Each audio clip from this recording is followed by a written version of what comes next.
Anyone have any paranormal experiences camping in upstate New York? Be me. 16. Camping with Boy Scouts during summer camp TMRNY. I'm too lazy to write in green text, so I'll continue this way. This was around 2003-ish in the TMR Scouts camp in upstate NY. I was 16 at the time and the troop I was in was mostly made up of my friends I knew from school. We were pretty much all older scouts, like I said, a smaller troop. Anyway, every year for summer camp in the beginning of August we pretty much spend a week in a campsite camping in these shitty pre-made burlap tents/huts. For reference, each little burlap hut thing could fit roughly 2 cots and a bit of standing room. Your head would touch the top of this tent thing, so you usually hunch over when in a tent. This entire forest/campsite was huge. Imagine a large football field-sized area would be where the main cabin was, with a gift shop for snacks, and various other dumb activities and shit. In a roughly 100-yard radius around this cabin thing would be various smaller campsites, and each troop would spend a week at their own campsite where you would be eating, shitting, sleeping, and fucking around for the next week. Anyway, back to my point. I was roughly 16 as I said, and this would be our roughly 5th time going to summer camp, nothing special. I was sharing a tent with 2 friends who for the sake of anonymity I will refer to as John and Ben. Most people at this camp just use the already set up burlap huts I was talking about, but they are always infested with spiders and an overall nightmare to sleep in for a week, so I usually bring my own tent that can fit multiple people, in this case, me, John and Ben. The first few days were pretty much standard as far as Boy Scouts camping goes. Wake up, make and eat breakfast, go learn how to tie knots and shit for the rest of the day. That was until the 3rd night or 4th. Anyway, the 3rd night is when shit got a little weird. In upstate NY, it was not uncommon to hear gangs of wild turkeys or even a bear or 2 making noises in the night. In case you have never heard what a fuck ton of roaming turkeys sound like, it's a swarming orchestra of almost human-sounding hollering. That cartoon depiction of them saying gobble gobble is not accurate whatsoever. From roughly 11 p.m. to 12:30 or so we sat dead silent, Ben, John, and I, silently shitting our pants hearing what sounded like screaming right next to our tent.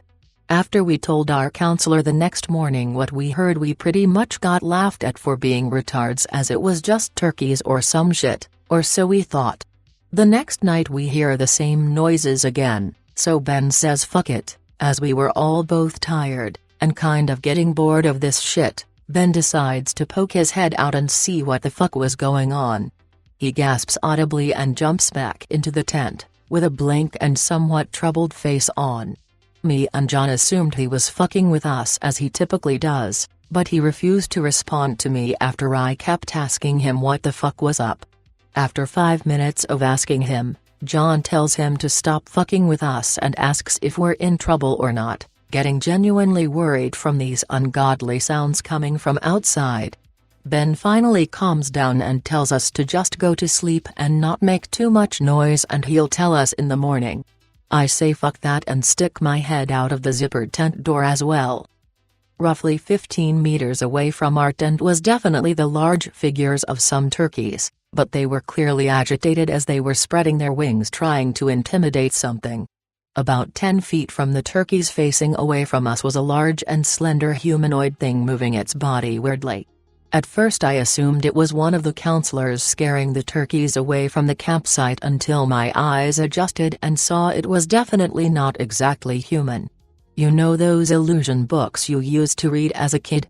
They were sold at the Scholastic Book Fair and they had those pages where it showed an upside portrait of a person face, but when you turn the book upside down their eyes and mouth were actually flipped and they don't look right. Well, that is really the only way I can explain how this fucking thing I was looking at looked like. Yes, it had a head, 2 arms, 2 legs, and a torso, but it was off. The arms were slightly longer than you would expect a normal proportioned person to look like, as if they hung with their fingertips to their knees, not mid-thigh. It stood with a crooked back, and kept trying to rebalance itself, like it was its first time standing on two legs or some shit. And its face, in the dark I could make out vague human features, but like I said, it was off. Its nose didn't really look right, and its mouth and eyes were kinda off. Its eyes didn't reflect the moonlight like a normal person's would, they were kinda dull, like it wasn't a real glassy moist eyeball, you know what I mean? Anyway, in the 5-second span I spent staring at this fucking thing's back, it slowly started panning around analyzing the woods, which is when I saw its face. It's like it knew I was watching but couldn't exactly make out where I was. I immediately brought my head back into the tent and looked at John and Ben dead in the eyes. Ben knew what I saw, and we both looked at John. I told him there was some guy like 20 feet from our tent and we should stay quiet until it leaves. Why wouldn't I tell John what I saw? Well, for reference, John was a 6-foot-tall 190-pound linebacker for our school's football team.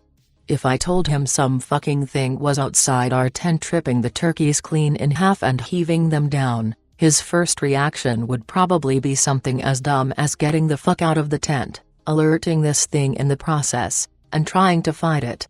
Anyway, we pretty much laid awake the rest of the night. The turkeys obviously were not making any more noise as whatever was out there slaughtered half of their pack. Roughly a minute after telling John to calm down and just lie down quietly, we heard the turkeys run away, as their gobbles faded into the distance. This is the moment that will continue to haunt me for the rest of my life. Ben says he's gonna peek again and see if the thing left, and slowly unzipped the tent door, peering his head out. This part for me was a blur, but in the span of 20 seconds I hear Ben yell out a scream that shook me to my core.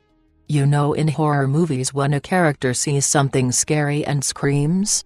Well, turns out that isn't very accurate. When you see something so shocking that makes you scream, your body will push out all of the fucking air in your lungs to make as loud of a sound as possible. Ben proceeded to scream as he jumped back into the tent, with blood everywhere and his hand over his left eye gushing blood. Our troop counselor/leader ran over with a flashlight and helped him walk to the main cabin where they could get him first aid and call an ambulance if need be, and me and John ran behind trying to catch up. After an hour of getting his eye bandaged up, I asked our counselor if I could talk to Ben privately. He mumbled some excuse to me that his eye hit a low-hanging branch when he jutted his head out, and that it was nothing.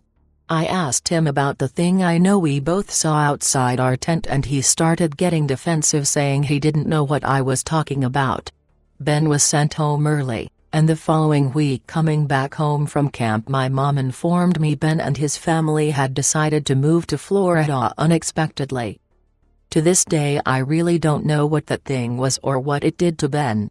It was a long time ago and maybe it was just another scout from another campsite fucking with us, but something in me doubts it.